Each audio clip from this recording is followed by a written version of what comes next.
Hi students, we are discussing unit 16 microorganism. In this lesson we discussed about structure of virus and characteristics of virus, and we discussed about the bacteria. In bacteria we discussed about the cell structure of bacteria and the types of bacteria in our previous class. And now we are going to discuss about the fungi.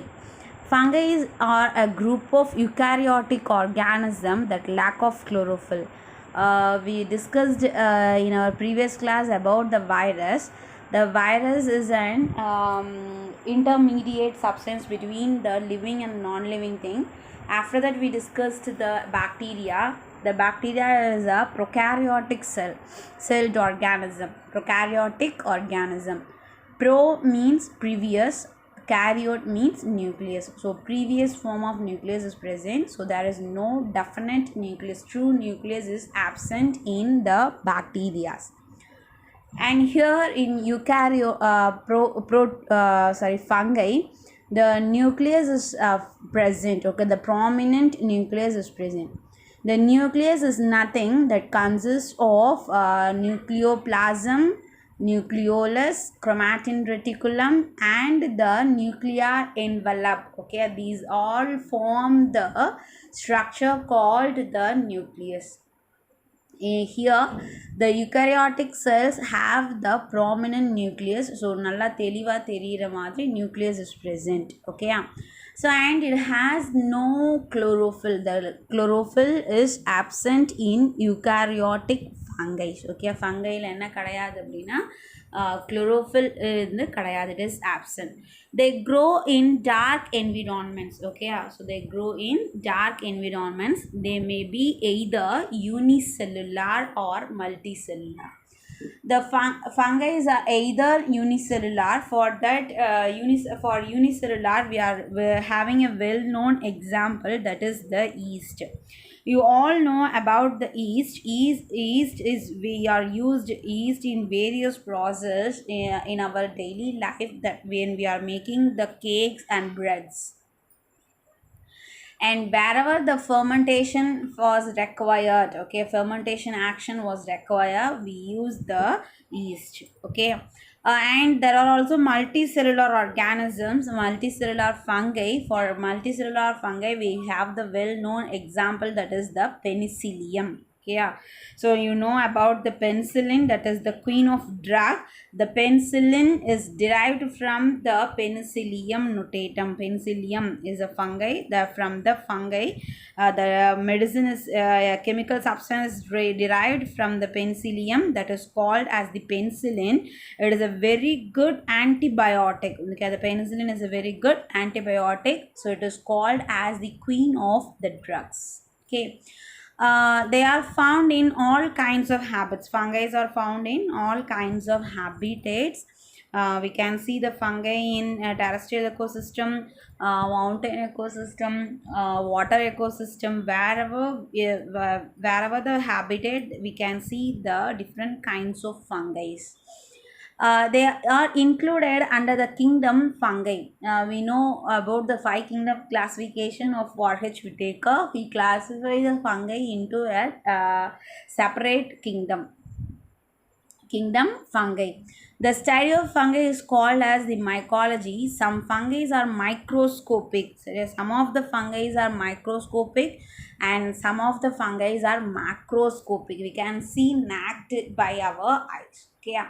For the microscopic example is the yeast. It is a unicellular. Already we know about. And for the macroorganism, macrofungi, we have the good example that we eat many times in our life. That is the mushrooms. Okay, the mushrooms are nothing but these are the fruit bodies of the fungi. ஃபங்கைஸோட fruit body, அதாவது எப்படி இப்போ நம்ம ஒரு பிளான்ட்லேருந்து ட்ரீலேருந்து fruits எடுத்து சாப்பிட்றோமோ அதே மாதிரி தான் இந்த மஷ்ரூம். நம்ம சாப்பிட்ற மஷ்ரூம்ஸும் வந்து பார்த்தோம் அப்படின்னா these are the fruit bodies of some types of fungi. Okay, There are around 70,000 species of fungi living in the world. Okay, 70,000. Okay, so we know very little bit amounts of fungi. We know mushrooms. In mushrooms, we know about only two species. One is the uh, button mushroom and another one is the normal mushroom. Okay, so நம்ம தமிழ்ல வந்து பார்த்தோம் அப்படின்னா it will say as button காளான் சிப்பி காளான் அப்படின்னு சொல்லிட்டு ரெண்டு சொல்லுவோம். ஆயிஸ்டர் மஷ்ரூம்னு சொல்லுவாங்க, இன்னொன்று வந்து சிப்பி காளான், இன்னொன்று பட்டன் மஷ்ரூம் அப்படின்னு சொல்லிட்டு சொல்கிறோம். Okay, the two different species only we are using here in our daily life, but there are 70,000 species of fungi are present in the world. Okay, so here is all the fungi are eatable abdina? No, never. Okay, most of the fungi are poison to us. Some of the fungi are edible. Okay, so எல்லாமே நம்ம சாப்பிட முடியாது, ஒரு சிலது மட்டும் தான் நம்மளால சாப்பிட முடியும். And most of the fungi that causes diseases in human beings. Okay, most of the fungi என்ன பண்ணுதுன்னா diseases cause பண்ணுது, fungal infections அப்படின்னு சொல்லிட்டு சொல்கிறோம். So they causes the fungal infection in our body. Here we will study about the yeast, which is an unicellular fungi. We discussed about the structure of bacteria and structure of viruses in our previous classes, and now we are going to discuss about the structure of yeast. Okay, the yeast is a unicellular fungi. It is present freely in atmosphere. Okay, we can see anywhere these yeast. Yeast grows in all kinds of media containing sugar. Okay, so yeast is present in all kinds of media which consists of sugar. So rice flour, sugar substances, wherever it is present, we can see the yeast. The cell is ovoid in shape. The cell is ovoid, oval in shape, containing cell wall and the nucleus. Okay, cell wall is present and the nucleus is present. And within the cell wall there is a cytoplasm. The cytoplasm consists of granular. The cytoplasm is a granular substance and has vacuoles, organelles. Glycogen is an oil globule. Okay, glycogen அப்படிங்கிற oil globule. Globule means it is a small bubble like structures. Okay, so oil globules are present in a cytoplasm in its. Okay, and the cell organelles that secrete an enzyme that is called as zymase. Okay, the cell organelles that present in a yeast that secrete a substance that is called as the zymase, which is involved in the fermentation. The fermentation is nothing. This is a process in which the sugar substance is converted into the alcohol and the carbon dioxide. Okay, a sugar substance is converted into the alcohol and the carbon dioxide by the action of zymase that are secreted by the cell organelles of the yeast. So the sugar substance is converted into alcohol and the releasing of carbon dioxide. This process is called as fermentation. So where the fermentation process is required, we use the yeast. Okay, so எங்கெல்லாம் நமக்கு வந்து fermentation process தேவைப்படுது. So இப்போ இட்லி மாவு ஆட்டி வச்சுருக்கோம், அது வந்து என்ன ஆகணும், ஃபர்மெண்டேஷன் ஆகணும். ஸோ அங்கே என்ன யூஸ் ஆகுதுன்னா ஈஸ்ட் யூஸ் ஆகுது. ஃபார் பேக்கிங் கேக், ப்ரெட், இதுக்கு எல்லாத்துக்கும் நமக்கு எது யூஸ் ஆகுது அப்படின்னா ஈஸ்ட் வந்து யூஸ் ஆகுது. ஓகேயா, ஸோ அதே மாதிரி for the preparation of wine, alcohol preparation, so அங்கேயும் நம்ம என்ன யூஸ் பண்ணுறோம் அப்படின்னா ஈஸ்ட் வந்து யூஸ் பண்ணுறோம். So yeast is used in the preparation of different kinds of fermentations. Okay, different kinds of materials oda fermentations அப்படின்னு சொல்லிட்டு சொல்கிறோம், அங்கே யூஸ் ஆகுது. The yeast involving in the anaerobic respiration, that is it no need of oxygen for its respiration. Okay, there is no need of oxygen for its respiration. This is called as anaerobic respiration. So for the anaerobic respiration, the yeast that is involving in anaerobic respiration, so this process is also called as the fermentation. Anaerobic respiration nalum fermentation nalum onnu dhaan. Okay, so both are the same process in that in anaerobic respiration or in fermentation, the sugar substance is converted into alcohol and it also releases the carbon dioxide. So in this process என்ன ஆகுது அப்படின்னா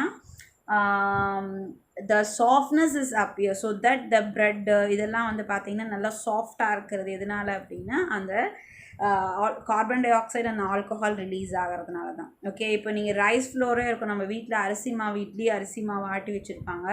so அது வந்து பார்த்திங்கன்னா அரைச்ச உடனே நம்மளால் mix பண்ண கிரைண்ட் பண்ண உடனே நம்மளால் யூஸ் பண்ண முடியுமா? தோசையோ இட்லியோ ஊற்றி சாப்பிட முடியுமா? At the time itself நம்மளால் ஊற்றி சாப்பிட முடியுமா அப்படின்னா கண்டிப்பாக முடியாது. It's not good, it is not good tastable. Okay, நம்மளுக்கு நல்லாவே இருக்காது, சாப்பிடவே முடியாது அந்த இட்லியை.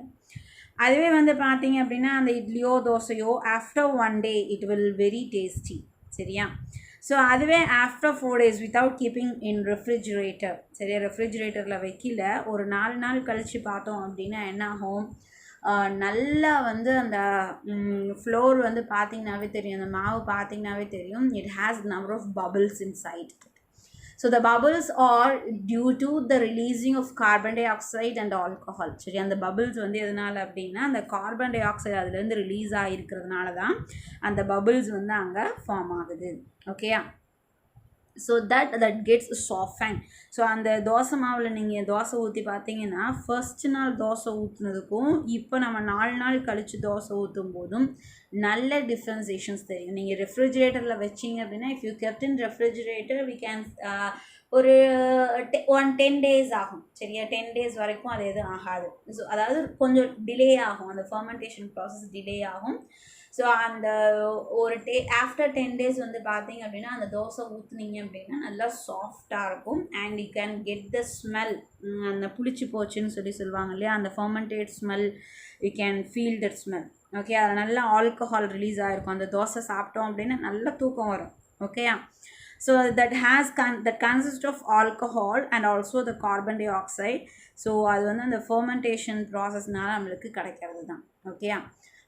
நெக்ஸ்ட் வந்து பார்த்தோம் அப்படின்னா இதோட reproduction. So the reproduction is by budding. So budding is nothing, there is a bulging. ஏதாவது ஒரு இடத்துல அதோட பாடி சர்ஃபேஸில் ஒரு சின்ன பல்ஜிங் வந்து ஃபார்ம் ஆகும். ஃப்ரம் த பல்ஜிங் அது கொஞ்சம் கொஞ்சமாக எக்ஸ்டேண்ட் ஆகிட்டு என்ன ஆகும் அப்படின்னா அப்புறம் அந்த எக்ஸ்டேண்ட் ஆனதுக்கப்புறம் ஒரு சின்ன பல்ஜிங் ஃபுல்லாக ஃபார்ம் ஆனதுக்கப்புறம் that is cut in to new organism, new daughter செல். ஓகேயா? ஸோ இதுதான் நம்ம என்ன சொல்கிறோம் அப்படின்னா பட்டிங்னு சொல்கிறோம். ஏதாவது ஒரு பிளேஸில் ஒரு சின்ன பட் மாதிரி ஒரு ப்ரொஜெக்ஷன் வந்து ஃபார்ம் ஆகுது.